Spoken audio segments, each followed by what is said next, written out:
أعوذ بالله من الشيطان الرجيم. بسم الله الرحمن الرحيم. الحمد لله حمدا كثيرا كما أمر، والصلاة والسلام على سيد البشر الشفيع المشافع في المحشر، صلى الله على سيدنا محمد رحمة الله للعالمين ومسك الختام لسائر الأنبياء والمرسلين وعلى آله وصحبه أجمعين. أما بعد، أيها المستمعون الكرام في العالم، enyi ndugu wapendwa wenye kutazama chaneli yetu hii ya ZVP Online. Imekuwa muda mrefu, lakini sasa tunaendelea na utaratibu katika mwezi huu wa Ramadhani kutafuta fadhila zake Mwenyezi Mungu Subhanahu wa Ta'ala. Maudhui yetu ya leo itakuja kwa suali la watazamaji katika komenti zao ambazo walirusha, wakataka kujua kwamba kwa nini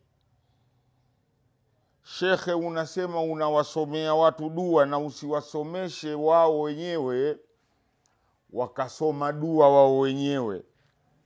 Alhamdulillah, suali zuri na majawabu yake ni haya. Sasa, kwa nini tunawasomea dua? Tunawasomea dua kwa sababu Mwenyezi Mungu Subhanahu wa Ta'ala, kwanza yeye mwenyewe ni mjuzi na jina lake anaitwa Alimu, maana yake mwenye kufahamu, mwenye kujuzi. Na baada ya kumuumba baba yetu Adam alayhi salatu wassalam, jambo la kwanza alimpa ilmu. Kwa hiyo kuna tofauti kubwa kati ya waliosoma na wasiosoma. Ndio maana Allah Subhanahu wa Ta'ala akaweka suali akiwauliza wanadamu, hal yastawi alladhina ya'lamuna walladhina la ya'lamuna, hivi kweli wanaweza kuwa sawa wenye kujua na wasiojua? Utaona kwamba pana khilafu kubwa baina ya waliosoma na wasiosoma. Lakini wenye ilmu Mwenyezi Mungu amewataja namna gani ndani ya Qur'ani? Amewafadhilisha vipi watu waliosoma? Hawa ndiyo maana tunapochukua fursa ya kuwafanyia watu dua, alhamdulillah, majibu yanapatikana. Nianze kwa mifano mitatu tofauti. Mfano wa kwanza, walibishana mama mtu na mtoto mtu. Mama ana mtoto wake yuko Amerika. Kwa hiyo yule kijana aliacha kazi katika kampuni. Baada ya kuacha kazi katika kampuni, akaenda kwenye kampuni nyingine. Kwa taratibu ya kampuni ile wakamwambia, basi madhali umeacha kazi hapa, sasa hauna haki na wala hautolipwa. Na kwa bahati nzuri pale alikuwepo mtu mmoja ambaye ndo anashughulika na masuala ya pesa hayo, ni Mrusi. Wakina Putin hao, haelewi chochote. Madhali umeondoka kazini, basi huna haki. Ingelikuwa tumekufukuza sawa. Walipozungumza na mama yake yule kijana akamwambia, huku tuna mtu yuko shekhe wetu mmoja anaweza kumuomba Mwenyezi Mungu Subhanahu wa Ta'ala. Yule Mrusi akalipa hizo pesa, akaambia, mama, Warusi unawajua? Warusi ni ngumu mno. Basi kwa bahati nzuri akaambia, hebu nipatie huyo shekhe unayesema anaweza. Akafanya dua hiyo na Mwenyezi Mungu akapokea, yule Mrusi akalipa. Basi yule akawa amehamia kwenye kampuni nyingine, ikabidi niongee naye. Baada ya kuongea naye,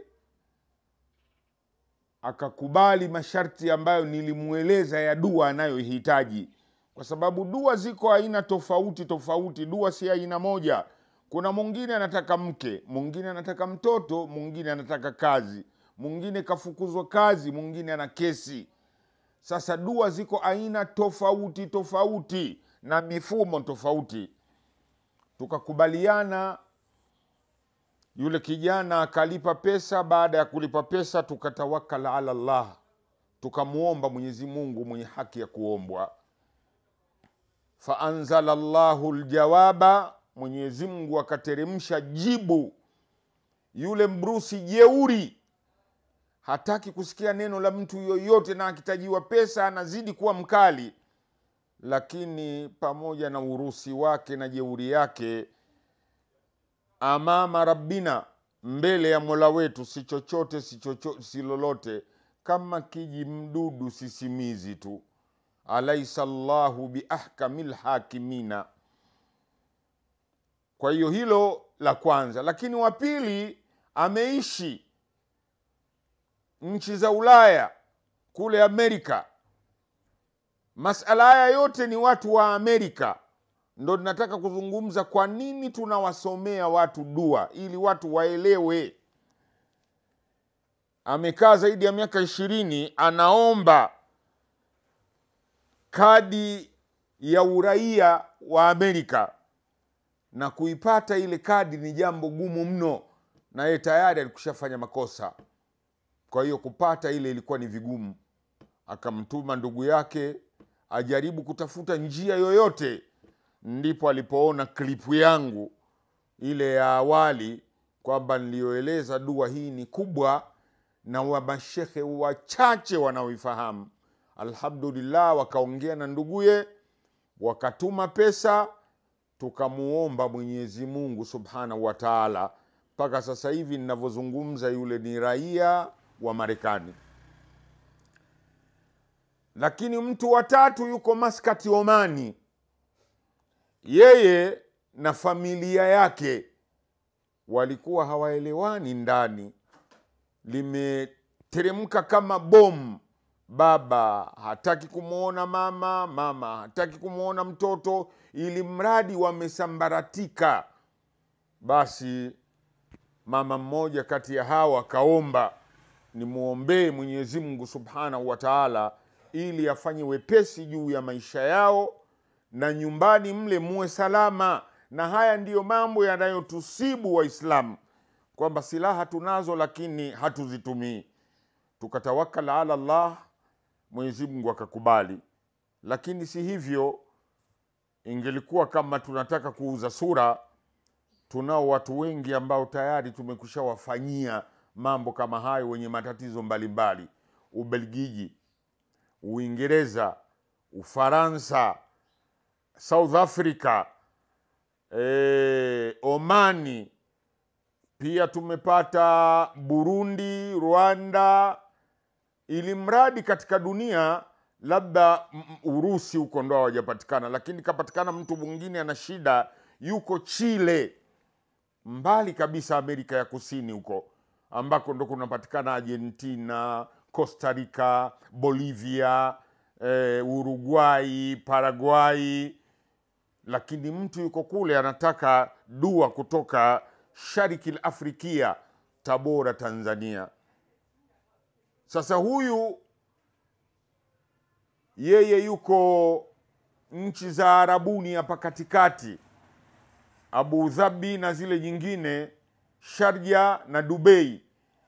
Yeye alisema, baada ya kumwambia thamani ya dua ambayo inatakiwa atume pesa, akanambia, shekhe, mimi nimekuamini, pesa ulizoniambia nitalipa mara 2. Ilikuwa ni 3,500, akalipa 700,000. Nikaambia, kwa nini unatoa pesa zote hizi kwa pamoja? Akasema, kwanza shehe, kwa wajihi wako tu mimi mwenyewe nimeamini kwamba huwezi kudhulumu.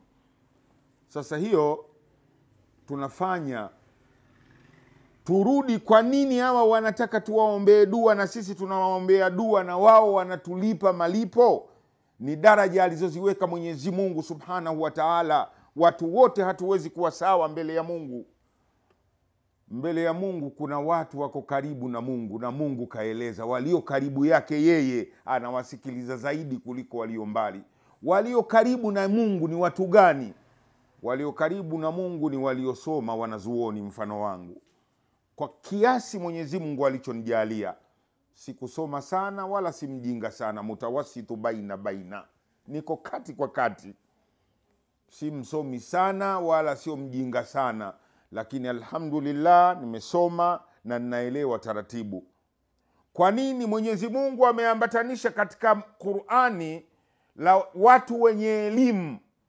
Watu wenye elimu ameweka jina lake pamoja nao, hajaweka jina lake na pamoja na watu wengine wa aina yoyote, si mitume si nani, isipokuwa Mtume Muhammad sallallahu alaihi wasallam. Pale tunaposema la ilaha illa Allah Muhammadun Rasulullah, ndo ameunganisha jina lake Mungu na jina la mtume. Wanaofuata ni wanazuoni. Pale aliposema shahidallahu annahu la ilaha illa huwa wa ulul ilmu qaima bilqisti, daraja, yani wenye kusoma mbele ya Mungu wana daraja kubwa kulikoni wasiosoma. Akasema mahala pangine, innama yakhsha Allaha min ibadihi alulama, si vyengine. Innama adatul hasri wa kasri, kwa wale watu wa lugha wanaelewa. Ikija sigha ya namna hiyo, ilikuwa iwe inna, lakini imekuja innama, kuingia tu kwa ile mimu imebadilisha kuwa hii harfu taukidi thakila kwenda katika adatul hasri wa kasri. Basi masha Allahu taala anashahidilia Mwenyezi Mungu kwamba baada yake yeye na malaika na waliopewa elimu waliosoma, hawa ndo wako pamoja, ndo system moja. Tatoa mfano mmoja. Sisi tunakuwa wasila, njia ya kuwasaidia hawa wanaoomba dua kufika mbinguni. Alikuwa amekuja rais wa Tanzania Mheshimiwa Jakaya Mrisho Kikwete akiwa anagombea awamu ya pili katika mji wa Tabora, ili uelewe kwamba kwa nini watu wanapitia kwetu sisi, kwa sababu tunakuwa karibu ya Mwenyezi Mungu. Hatudhulumu, hatuibi, hatuzini, tunamcha Mwenyezi Mungu. Tofauti na mtu mwingine. Alipokuwa amekuja huyu Jakaya, rafiki yake mmoja akiitwa Goa, amefariki sasa hivi, alikuwa hapa mjini, akataka aonane na Jakaya, lakini ikashindikana kwa sababu alikwenda kwa wazee wenzake ule kwa CCM, akaomba, kawa amechelewa, orodha imekusha pelekwa, yeye akawa hayumo. Akanifuata mimi pale msikiti wa Ijumaa, nilikuwa na duka langu nikifanya shughuli za dawa hizi kwa watu wa kifua, madonda ya tumbo, uzazi na mambo mengine ambayo tunaendelea nayo. Basi akanambia, bana, mimi Kikwete ni jamaa yangu sana, lakini kuonana naye ndo imeshashindikana. Nikamwambia, mimi na shekhe wa mkoa, mimi kaimu shekhe wa mkoa, tutakwenda kule na tutaonana naye. Sasa ili ukaonane naye itabidi uje hapa, mimi nitakuchukua, tutakwenda na utakwenda kuonana na huyo rafiki yako. Akasema itawezekana, kule imeshindikana. Nikaambia kule ni kwenye siasa, huku kwenye dini. Akaja majira ya saa 9, tukaondoka mpaka Ikulu. Kufika Ikulu ndo fadhila ya ilmu hapa utaiona, kwamba wenye ilmu hata kwa Mungu wana thamani sana, kwa sababu wao wanamuogopa zaidi Mwenyezi Mungu kuliko wasiosoma. Ndio maana watu wanakimbizia mambo yao kwetu, ili sisi tuwe njia ya kuwafikishia matatizo yao mbele ya Mungu. Lakini kila mtu ana nafasi ya kumuomba Mwenyezi Mungu. Sasa tunaangalia zile daraja mbele ya Mungu. Watu wanasimama usiku kumlilia Mwenyezi Mungu. We usiku kucha unakoroma, umelala, hata siku moja hujawahi kusimama usiku kumuomba Allah subhanahu wa jalla. Hauwezi kuwa sawa na mtu anayesimama usiku, na fadhili ya kusimama usiku tutaieleza vile vile. Basi alipokuja yule bwana Goa, tukaingia ndani ya gari moja kwa moja mpaka Ikulu. tulipofika Ikulu, ni kweli Goa ni rafiki yake na Jakaya Mrisho Kikwete. Basi sote pale tulikuwa hatuna thamani. Kwa kauli yake mwenyewe Jakaya rais mstaafu anasema kwamba huyu ndo jamaa yangu, ndo watu walinipokea hapa Tabora. Bahati nzuri alikuwa amevimba hapa na nundu limeota, linataka operation ya milioni 2 na zaidi. Yeye hela ya kula siku moja shilingi 10,000 nampa shida. Ataweza kwenda kufanya operation ya nundu limetoka kama la ng'ombe. Jakaya pale pale akamuuliza, hii nini? Akaambia nundu tu ili bwana. Akaitwa daktari wa mkoa, yuko wapi? Akaambiwa huyu jamaa yangu, rafiki yangu, kwa hiyo nataka umfanyie operation. Sasa huyu Goa asingelifika kwa Jakaya kama sio sisi. Mashehe ndo tumemchukua tukaenda naye. Kwa hiyo sisi tumekuwa wasila wa kumfikisha kwa nani? Kwa rais mstaafu na matatizo yake. Kajengewa nyumba na amekufa uzuri. Maana pale pale afisa usalama wa taifa aliambiwa cha kwanza mnunulie simu huyu. Simu ya gharama kubwa. Sasa asingelionana na yule Jakaya. Samani sisi mashehe. Na upande wa dua, huo mfano niliokupa, usipoelewa hapa basi uelewi tena mpaka kiyama.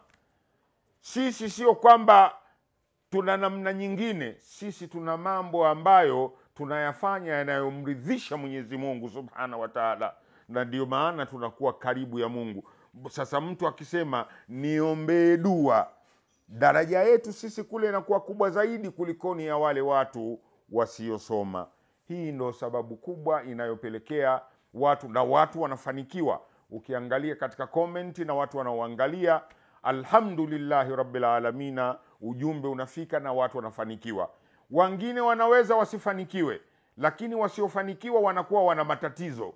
Kwa mfano, mtu aliyekosa radhi ya baba yake na mtu aliyekosa radhi ya mama yake, hawa watu hata wakiombewa dua majawabu yao huchelewa au yasijibiwe kabisa, kwa mfumo aliyouweka Mwenyezi Mungu Subhanahu wa Ta'ala.